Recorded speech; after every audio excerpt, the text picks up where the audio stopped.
안녕하세요. 나타샤의 책 여행입니다. 책 읽기 편안한 시간 보내고 계시죠? 이번에는 백신혜의 산문집 슈크림을 읽어보겠습니다. 백신혜는 1908년 경북 영천에서 태어났습니다. 일제강점기에 지식인으로서 비밀리에 여성운동을 펼친 당찬 여성이었습니다.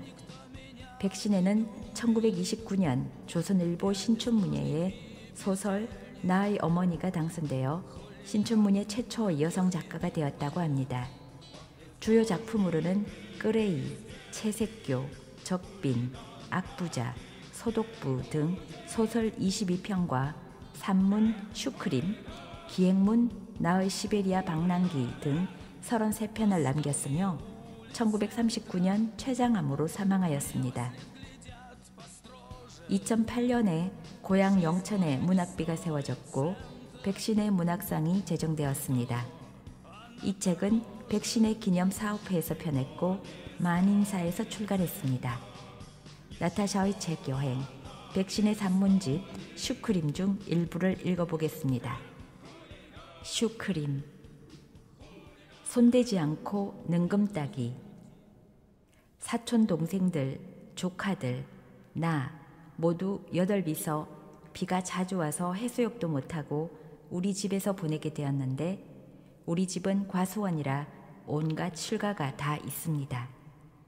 밭 가운데 있는 원두막에다 높다랗게 생철통을 달아 매두고 아침 남 먼저 일어나는 아이가 올라가서 냅다 두들기면 모두 뛰어나가 세수를 하고 수박밭으로 몰려가며 고래고래 노래를 부르고 줄에 달아둔 채 제가끔 한 개씩 수박을 깨트려 먹고 난 후 라디오에 맞추어 과수나무 사이에서 체조를 한 후 그날 과제장과 숙제를 하고 아침을 먹습니다. 밤에는 잘 시간이 되어도 더 장난하는 사람은 궁둥이를 때리기로 했는데 모두들 방장 안에 들어가서 자꾸만 장난을 했습니다. 무엇보다 재미있고 우스운 것은 큰 수통에다가 펌프로 물을 가득 넣어두고 해수욕한다고 덤벙덤벙 야단들을 하며 나무에 달린 채 능금을 손에 대지 않고 베어 먹기 하는 것이었는데 좀처럼 잘 먹어지지 않는 것이었습니다. 제일 꼬마둥이인 5살 먹은 조카는 애를 쓰다 못해 머리로 능금을 때려서 떨어뜨려 가지고 2발 사이에 끼워 놓고 베어 먹었습니다. 올 방학에도 또 이렇게 재미있게 보내려 합니다. 소년 1937년 8월. 종달새. 나는 어릴 때 종종 혼자서 이러한 생각을 하였다. 제비는 가을이 되면 강남으로 가고 기러기는 봄이 되면 북쪽으로 가고 참새는 늙으면 새조개란 것이 되고 매미는 알을 낳고 죽어버리고 뱀은 가을이 되면 흙 속으로 들어가고 하는데 종달새는 여름이 지나면 어디로 가는고 하는 것이었다. 학교라고는 내 평생을 도합해보았자 불과 4년도 채 못 다녀봤고 그저 완고하게 글씨나 쓰고 큰소리로 쫙쫙 한문이나 읽어왔던 터이므로 내 머릿속에 선생이란 무서운 것, 귀찮은 것이라는 생각밖에 없었음인지 천진설은 어린 때의 회의를 맘 놓고 물어보지 못했던 것이므로 어른이 다 된 요즘까지도 종달새는 가을부터 봄까지 어디 가 있다 오는지를 알지 못했던 것이다.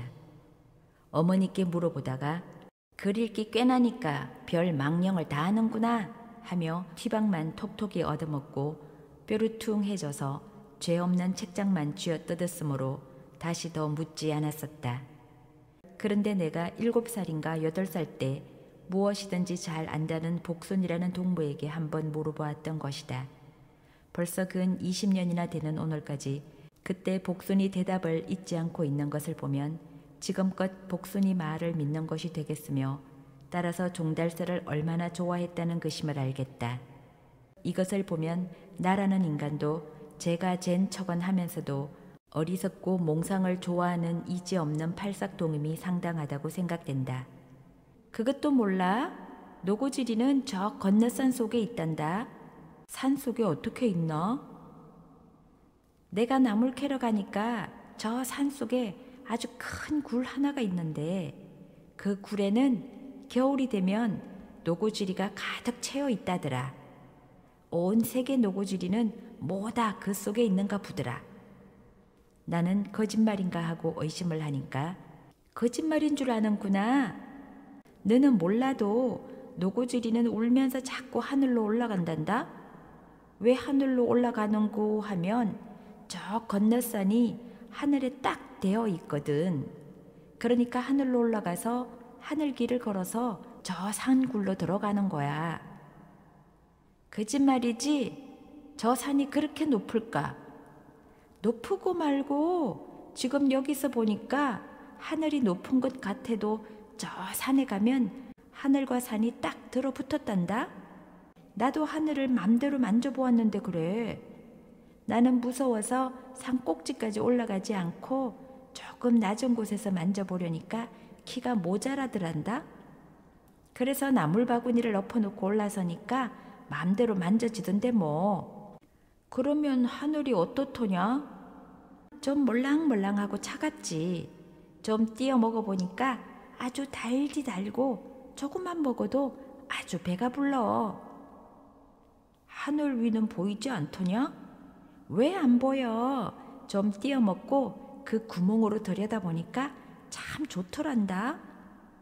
나는 이 말을 듣고 어떻게나 그 산에 가보고 싶었던지 우리 내일 같이 가보자꾸나 하고 꿰니까 행 큰일 날 소리를 다 하네. 그때 내가 하늘을 좀 띄어먹고 구멍을 뚫었다고 이번에는 가면 붙들려 막대를 맞을걸? 하고 딱 잡아댔다. 그래서 나는 멀리 그 산을 바라보니 과연 하늘은 그 산 꼭대기에 되어 있는 것 같았으므로 더 입을 떼지 않았던 것이었다. 복순이는 지금 어디로 가서 어떻게 되었는지 모르나 오직 그가 가르쳐준 종달새 겨울집 이야기와 몰랑몰랑하고 달콤한 하늘 이야기는 해해마다 생각이 난다. 저 지난달 어느 날 이른 아침 아직 추운 겨울이 남아있는 날 들길을 산보하다가 한 마리의 종달새를 발견했다. 그래서 집에 돌아오자 곧 일꾼들에게 물어보니 노고지리는 겨울 동안 내내 보리밭에 있구마. 보리가 패고 날씨가 따뜻하면 제절거리지만 치워지면 제절거리지는 않아도 있기는 늘 들판에 있지요 한다. 그 후에도 집 근처에서 자주 노래를 잃어버린 종달새를 보았다. 푸른 들판 위에 우뚝 서 있는 집 위에 광이 있고 윤택한 햇빛이 자애롭게 내릴 때 강가의 버들은 늘어지고 몸물은 잔잔하고 잔디 깔린 집 뒤 산기슭에 소나무를 보타여 선 꿀밤나무, 새나무 가녀린 새 잎사귀 녹색의 정령들이 나를 부른다. 긴 치마 벗어버리고 짧은 옷 꿰어 입고 산기슭으로 달려간다. 명랑하게 광활한 눈을 뜬 5월의 내 고장 하늘은 미친 봄바람을 고요히 진정시키고 내 반생 동안에 그 겨울집을 저 멀리 보이는 앞산 속에 숨겨두었던 종달새를 쫙 두 할개 활짝 펴주어 즐거운 노래를 들리게 한다. 보드라운 잎사귀는 땅 위에 얇은 그림자를 내려놓고 향기로운 실록의 정령들은 소리 없이 손뼉치며 복순이가 가르쳐주던 이야기를 나에게 속삭인다. 지금도 저 명랑한 하늘은 앞산 위에 걸쳐 있다. 세상은 알지 못하나 멀리 산과 산이 경계해준 내 고장 반야월의 광활한 하늘, 물어녹는 녹색의 신형, 그 속에 안긴 내 가슴은 온 들판에 퍼져 울리는 종달새 놀이소리에 까닭없이 희열과 약동에 깨어질 듯하다. 신가정 1935년 5월. 백합 화단. 한적한 농촌 전후 좌우가 모두 광야이다. 인가가 먼 광야의 외딴 집. 이 집 현관 양편에다 원형으로 만든 두 개의 화단. 이 화단에다가 내가 가장 사랑하는 꽃 흰 백합을 심는 것은 봄이 오면 나에게 가장 즐거운 일의 하나가 되게 한다. 많고도 많은 꽃들 중에서 구태여 재미없게 생긴 꽃 백합 이리오마는 별 기교도 별 묘미도 없게 생긴 그 고아한 자태가 나는 말할 수 없이 좋다는 것이다. 그러므로 꽃이라면 백합이요 백합 이외의 꽃은 모두 무시하는 나이다. 바라보면 바라볼수록 그윽하고 깊은 아름다움이야. 로댕이 아닌 나로서도 저 꽃의 순수를 어떻게 묘사하리요 하는 예술가적 명언을 하게 하는 것이다. 백합화에 대한 나의 욕심을 말한다면 맑은 계곡물이 흐르는 심산 유곡에 일헌옥을 짓고 온 산골에 흰 백합을 심어 고아하고 청초한 그 자태를 바라보며 조용히 품어보내는 그윽한 그 향내가 온 몸뚱이에 배어 넘치도록 만끽하고 싶은 것이다. 그러나 이 욕심은 봄날 따뜻한 볕에 나른해진 나의 턱없는 환상에 불과한 것이다. 원하건대 단 한 포기 백합이 남아 평생 끊임없이 길러보고 싶을 뿐이다. 어느 때부터 이렇게도 백합을 좋아하게 되었는지는 나로서는 기억치 못할 어리고 어린 그때부터이다. 보통 학교에 다닐 때 자유선제로 그림을 그리라든지 철방을 하라면 반드시 백합을 그리는 것이었다. 이것도 한 번, 두 번이 아니었으므로 선생은 몇 번이나 주의시켜 주시던 것이 생각난다. 커서도 늘 변함없이 백합화를 좋아하여 그 어느 때 중국 영화 퍼스터 씬에 무척 보기 좋은 백합이 나타나자 시커먼 악마의 손이 내려와서 그 보기 좋은 백합을 움켜쥐고 마는 것을 본 순간에 나는 내 자신이 그 무서운 손톱에 찢긴 것 같이 악 소리를 치고 말았다. 곁에 사람들이 모두 돌아보므로 무척 부끄러웠던 일도 생각난다. 내가 동경에 있을 때 은좌로 물건을 사러 갔다가 자생당 꽃가게에서 아주 잘 핀 백합 화분 하나를 쇼 윈도우에 내놓은 것을 보았다. 그만 두 발바닥이 그 쇼 윈도우 앞에 딱 들러붙어 떨어지지가 않았다. 한 손을 포켓에 넣어 지갑 속을 샅샅이 헤아려 보았으나 화분 옆에 써놓은 정가 3원야를 맞추어 낼 수가 없었다. 배고픈 거지가 맛있는 음식을 바라보듯 3원이란 돈이 들어있지 않은 내 지갑을 빡빡 찢어버리고 싶었다.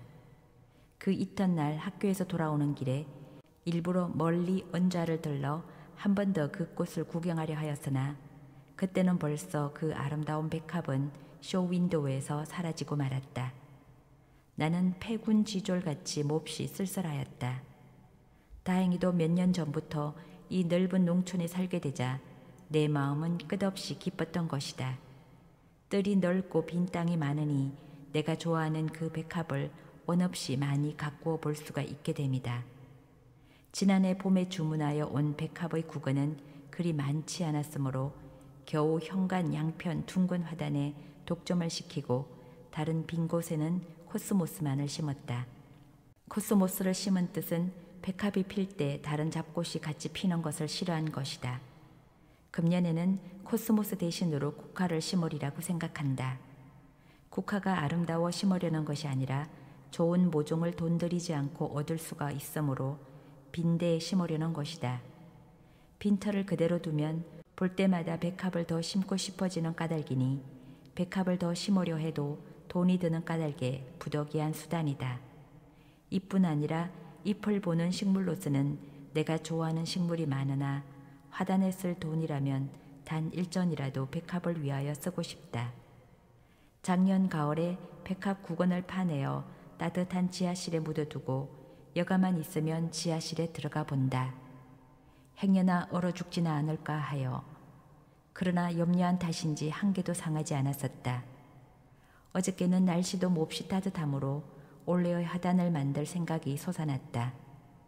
아침을 마치고 괭이와 호미로 단단해진 화단을 갈기 시작했다.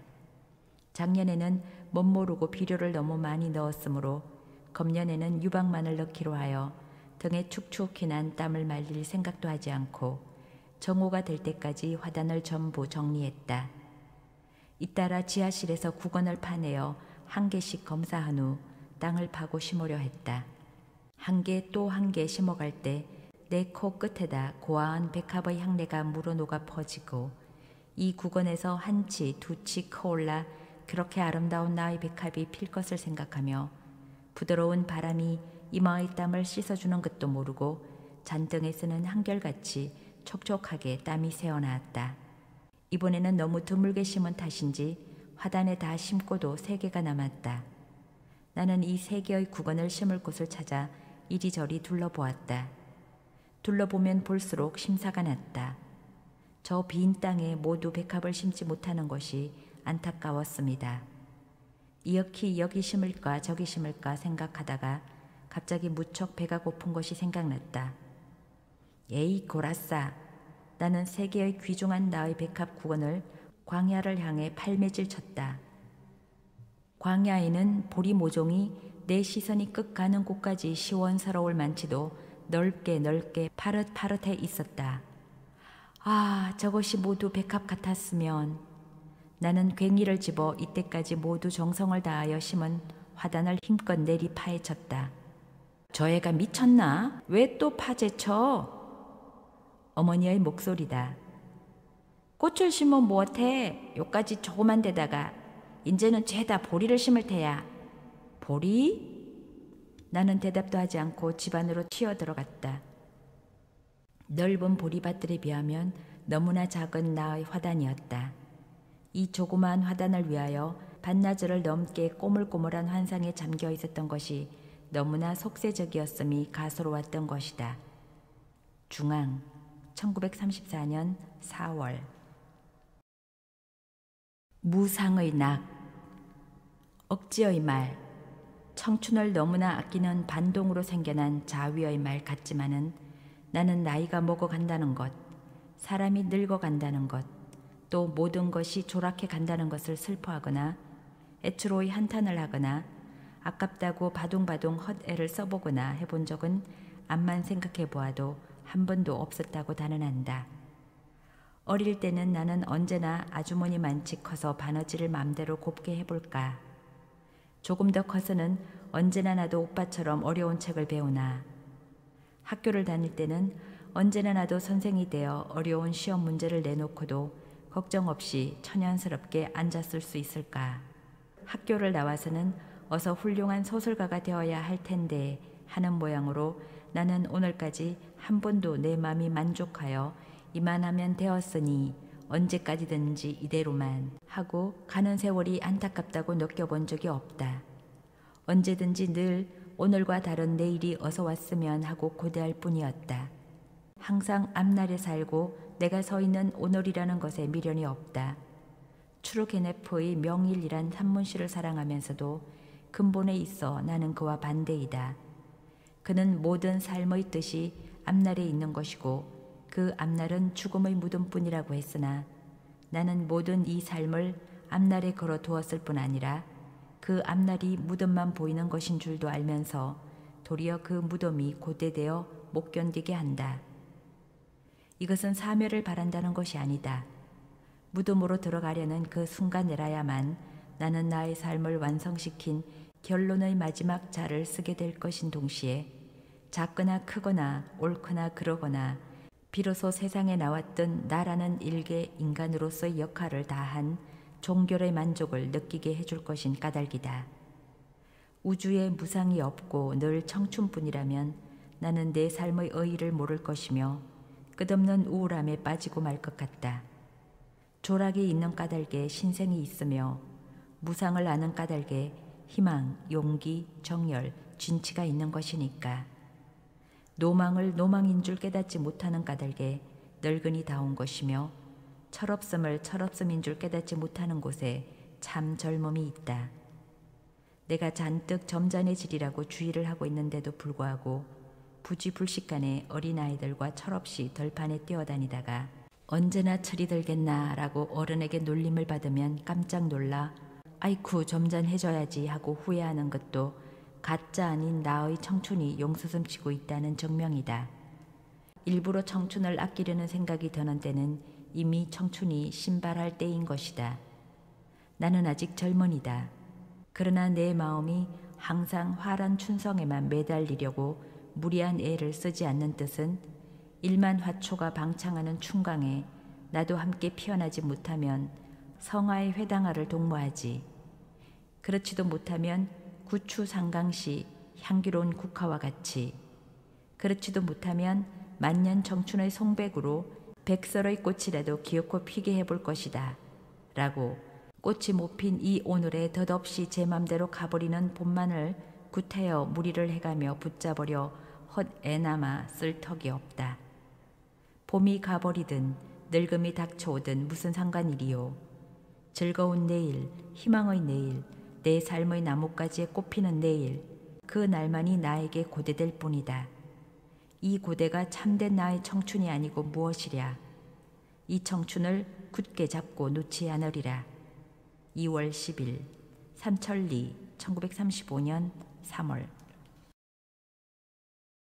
슈크림.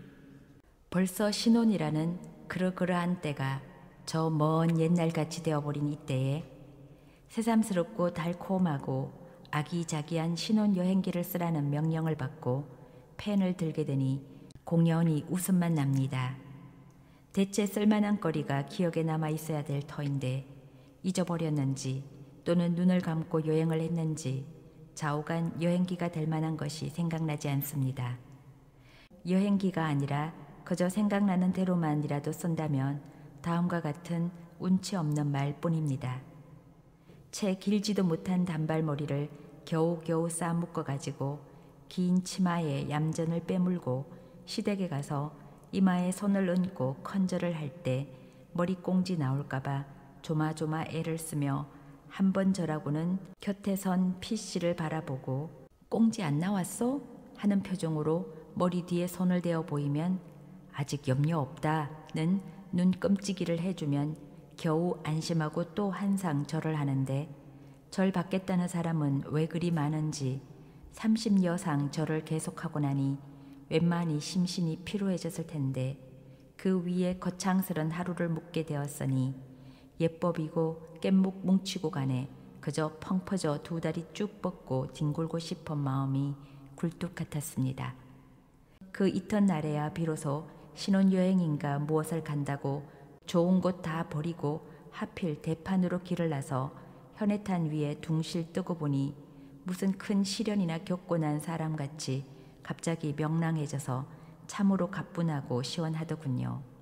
그런데 왜 구태여 시골뜨기 때를 못 벗고 대판으로 가게 되었나 하면 공업과 상업 외에는 아무것도 없다는 아버지의 의견으로서는 경치 좋은 곳에 가면 못하나?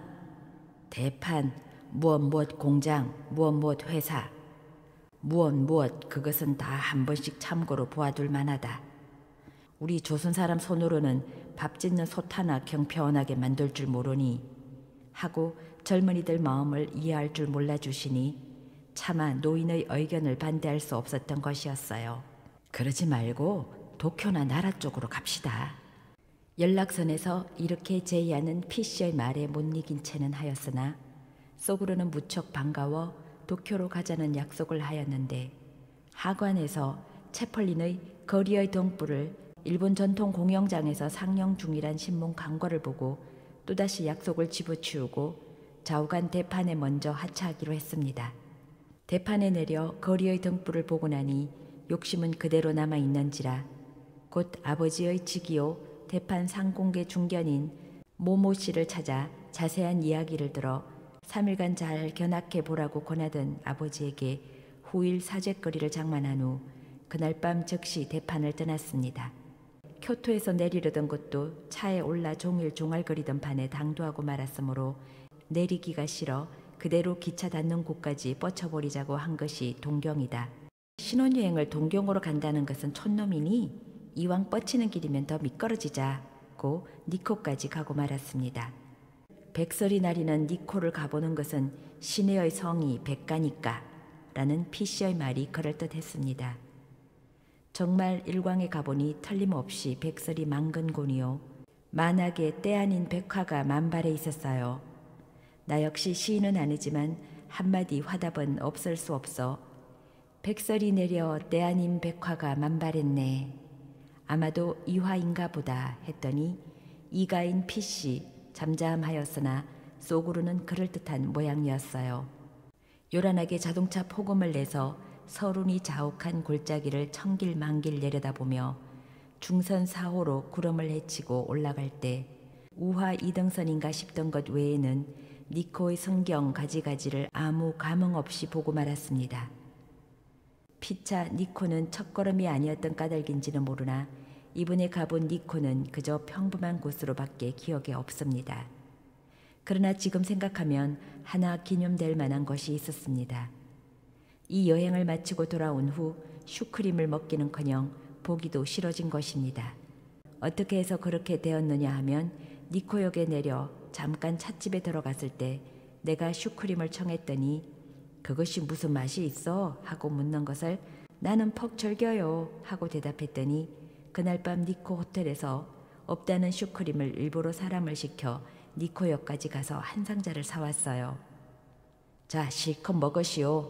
일부러 당신을 위해 먼 데서 사온 것이니 하며 가끈스럽게 정성껏 권하는 바람에 한두 개면 넉넉한 것을 이럭저럭 자꾸 집어먹으니 그 정성을 무시할 수 없어 제법 맛있는 척하고 먹어대지 않을 수 없었습니다. 내일 또 먹겠어요. 더 못 먹겠어요. 하고 겨우 거절을 하면 그 편은 내가 체면이나 하는 줄 알고 자꾸 권하니 그런 딱한 노릇이라고는 없었어요. 하는 수 없이 한자리에서 10개를 계속해 집어먹었더니 지금까지라도 슈크림이라면 머리가 흔들립니다.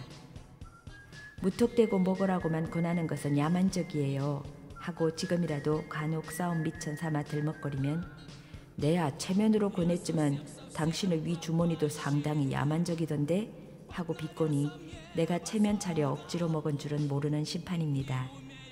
좌우간 허니문은 아무데나 되는 대로 갈 것입니다.